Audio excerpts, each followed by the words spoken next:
Hi, welcome to Foster Friday Live. We are so excited to have Destiny and Kendal with us.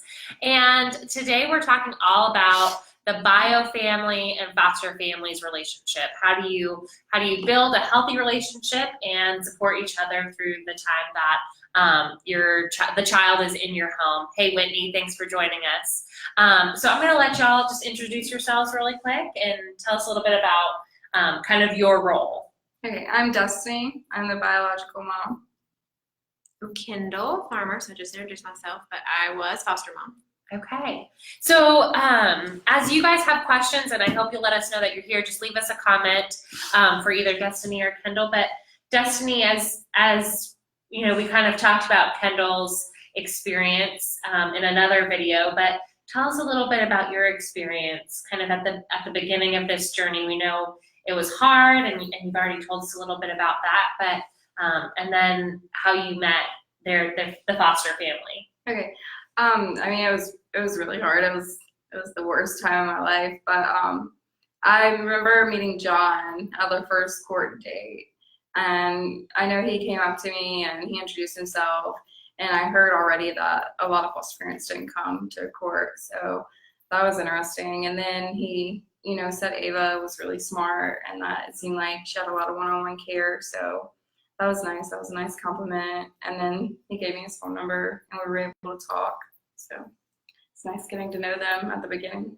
So what did that do for you? I know you said you were kind of taken a little bit aback when he was there at court, but was that helpful? Was it beneficial? Were you maybe a little apprehensive at first? I mean, it was beneficial because I got to meet the person that my kid was with instead of just not knowing.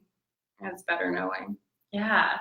So Kendal, from your side, as you maybe John had the first interaction with her and he was retelling that story. What did that mean for you to know that you had now had this connection with Destiny in some way? I think, like I said before, it helped us, understand why we were here and want her to know that we were a support for her. It always felt good to be able to tell Ava, that we had either talked to mom or we're going to talk to mom, or, to keep reassuring her too that mom was there. We had talked to mom, we saw mom was doing well, that kind of thing, to reassure her. So, you start this relationship with the foster family, which is probably something you never anticipated having to do. And as your relationship with them grew, as time went on, tell us a little bit more about that. What was that, having that relationship? What did that mean to you? Well, getting to know them, it made me feel comfortable knowing that Ava was safe, and that meant the world to me. I knew she was in good hands, and I was able to talk to her, and I was able to talk to them and let them know how I was feeling, and they were supportive of my feelings. Even when I had bad days, they were still there for me. It was really nice. So, and I think you had kind of said, and I hear this a lot, you'd heard some horror stories about foster care and foster parents. And so I think, not having that could cause a whole lot of worry with some of the terrible things. Oh yeah, that was terrifying, knowing that some things that happen in foster care. And obviously not wanting that for your own child, because when they're with you, you know what's going on. You showed them, and this is supposed to be a time where they're protected, and I get better, and if something bad was to happen, then I feel like that would be worse on the whole situation. She would be traumatized from something totally different. So what were some of the things that Kendal and John did?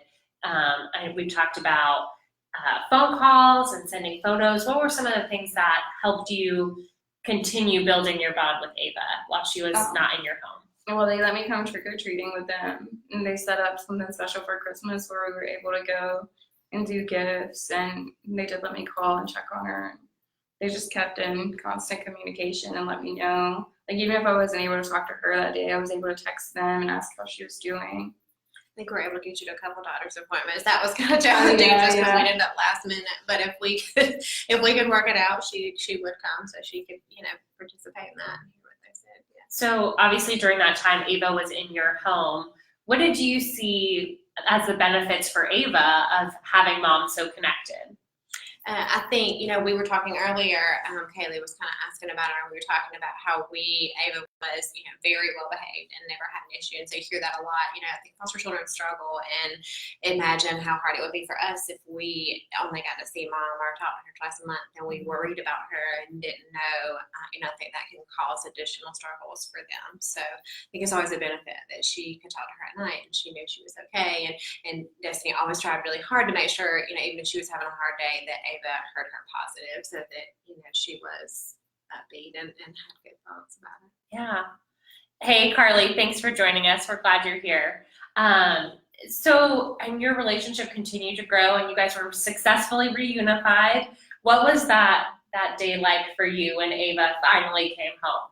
I think it was one of the best days that we've had up to date. She still talks about it because I guess it was exciting and happy. It was different than now, our normal schedule and everything. She's like, I wish it was when I first came home. And I'm it's just because that was an exciting time. And now it's just going back to normal. And we don't, when she first came home, I played with her and gave her all my attention all day long. And now it's I go back to work and all that stuff. And so she misses the time when she first came home because my attention was nonstop on her. But it was really happy. It was a really good time. Yeah.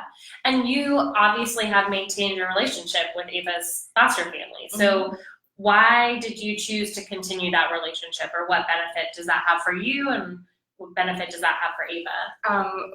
It's mostly for Ava, but then again, I did grow a relationship with them, and I do care about them, and I know they took really good care of her, but it's mainly for Ava because, they're part of her family now. They became family to her, and she still talks about them very often.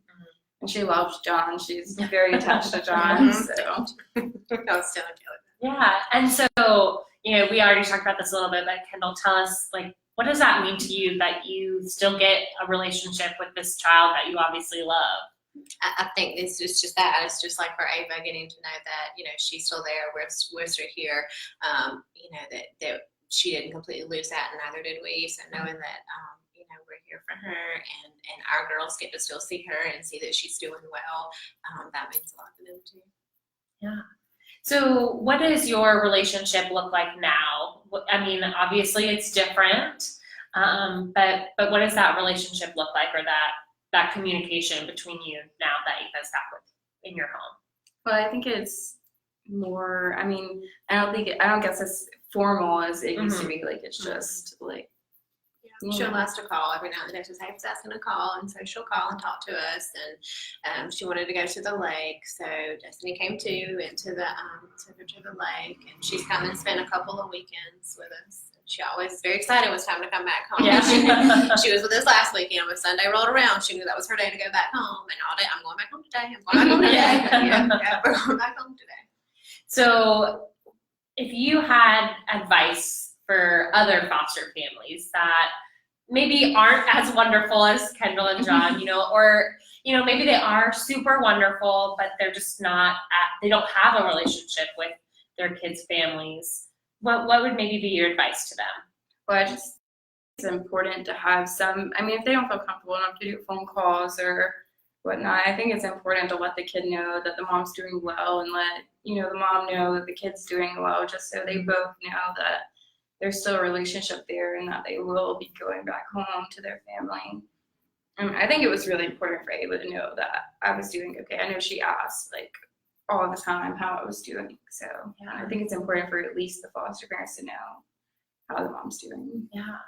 So I know Kendal, you guys did phone calls, Kendal sent photos, you got to, with the caseworker's blessing, we already talked about that, you got to have visits, outside of DSS. What do you think for you meant the most? What was the most special for you?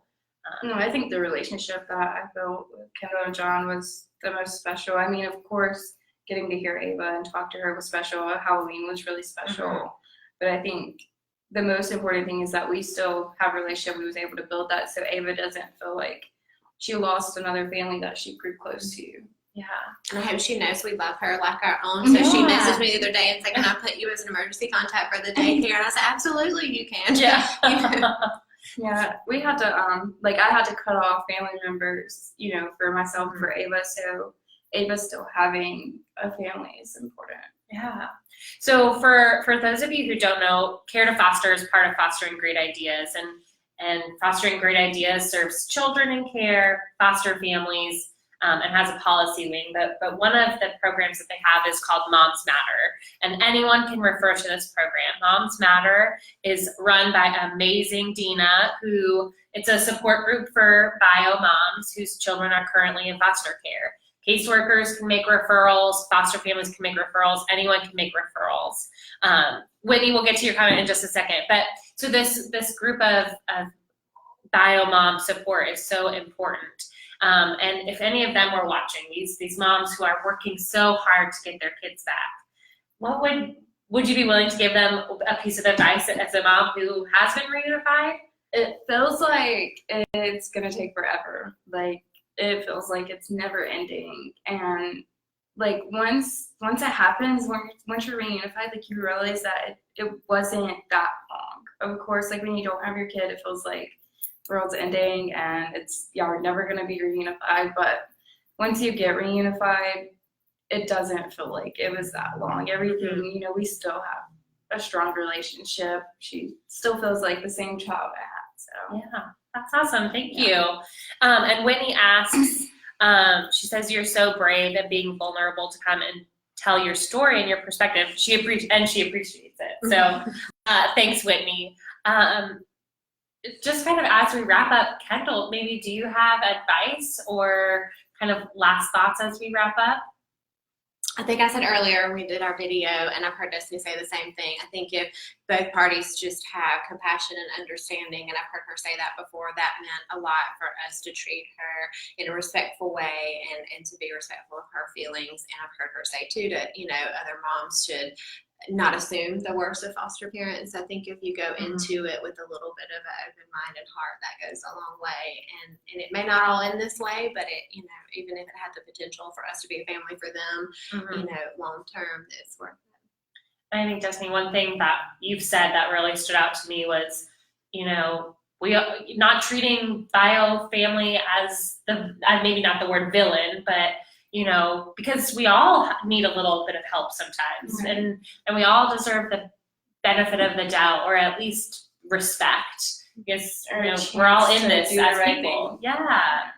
So it sounds like that's something that their family was able to offer you, the chance to just do your best and respect you as a person in the situation that you were in. yeah. Well, Dhestiny, any last thoughts or feelings that you want to share kind of with our foster parents and bio parents that might be watching?